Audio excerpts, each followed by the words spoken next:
Hello friends, welcome to my channel. Viewers, आपको जो मैं खबर अब देने जा रही हूँ उससे आपको शॉक लगेगा।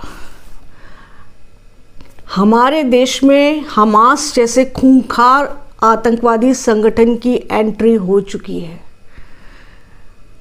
आप सोचोगे कि हमास और इजराइल का युद्ध तो यहाँ से हज़ारों किलोमीटर दूर चल रहा है, हमास यहाँ कहाँ से आ गया? मैं आपको बताती हूँ कैसे आ गया और कहाँ आ गया। 27 अक्टूबर को केरला में एक डिस्ट्रिक्ट है Malappuram, Muslim majority Muslim dominated district है।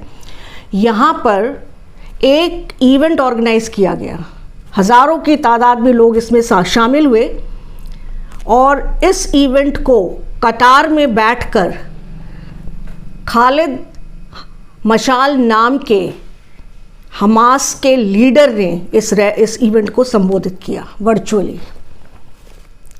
ये रैली ऑर्गेनाइज की थी जमाते इस्लामी के यूथ विंग ने और उन्होंने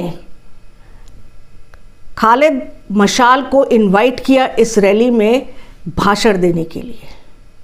कतर में बैठकर उसने इस रैली को संबोधित किया और कहा कि सड़कों पे उतरो आप लोग और अपने गुस्से को जाहिर करो, इजराइल के खिलाफ जिहाद की तैयारियां शुरू करो, हमास को फाइनेंशियली सपोर्ट करो और सोशल मीडिया पर हमास के फेवर में नैरेटिव चलाओ। इस तरह की बातें उसने केरला के जमाते इस्लामी यूथ विंग के लोगों से कही। अब ये खालिद मशाल है कौन? खालिद मशाल हमास के जो टॉप लीडरशिप है उसमें से एक है। यही वो मास्टरमाइंड है जिसने इजराइल पर अभी जो एक साथ 5000 रॉकेट दागे गए थे और जिसकी वजह से इजराइल और हमास की लड़ाई शुरू हुई है, ये उसका मास्टरमाइंड है। यही वो व्यक्ति है जिसने इजराइल में जो एक जश्न चल रहा था वहाँ से औरतों और बच्चों को किडनैप करवाया और बाद में उनको पूरी तरह से टॉर्चर कर मार दिया। यही वो ये मास्टरमाइंड है उसके पीछे।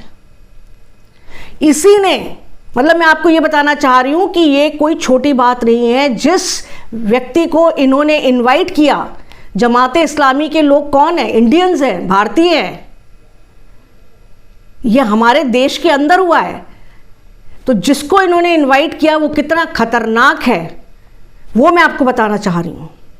इसी ने हमास का जो पॉलिट ब्यूरो है, जो कि उनकी सबसे इंपॉर्टेंट डिसीजन मेकिंग बॉडी है, उसकी स्थापना की थी। अब चिंता की बात यह है कि केरला की पुलिस और सरकार आंख बंद करके बैठी रही, हाथ पे हाथ रख के बैठी रही। ना तो इस इवेंट को रोकने की कोशिश की गई, ना ही इस संबोधन को रोकने की कोशिश की गई और ना ही पिनियारी विजयन और उसकी सरकार ने इस इवेंट के खिलाफ कोई वक्तव्य दिया है। बीजेपी ने विरोध जरूर किया है, इसका विपक्ष की पार्टी है, उसने विरोध किया है। धीरे धीरे पिछले कुछ वर्षों से केरला में इस्लामिक कट्टरवाद बढ़ता चला जा रहा है और कभी कभी ये डर लगता है कि कहीं ऐसा ना हो कि ये अगला कश्मीर तैयार हो रहा हो। बड़ी मुश्किल से कश्मीर में दशकों की लड़ाई के बाद आतंकवादियों से हज़ारों सिक्योरिटी के जवान और सिविलियंस की जान देने के बाद अब जाके शांति स्थापित हुई है। हम दूसरा कश्मीर अफोर्ड नहीं कर सकते, लेकिन केरला में ऐसा होता हुआ नज़र आ रहा है। जिस हिसाब से इस्लामिक कट्टरवाद वहाँ पर बढ़ रहा है, इस्लामिक रेडिकलाइजेशन हो रहा है।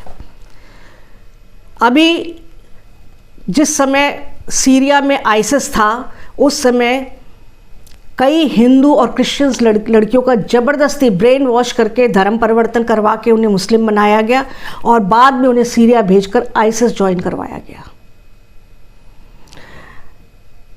यही नहीं, provident popular front of India PFI, आप जानते हैं कितनी देश विरोधी और हिंदू विरोधी इंसिडेंट्स में इन्वॉल्व रहा है। NIA ने उसके खिलाफ कई केस दायर किए हैं, कई चार्जशीट दायर की हैं और होम मिनिस्ट्री ने फाइनली उसको बैन किया है, क्योंकि वो भी इसी तरह की गतिविधियों में इन्वॉल्व था। PFI एक प्रोफेसर के हाथ भी काट दिए थे, आपको याद होगा।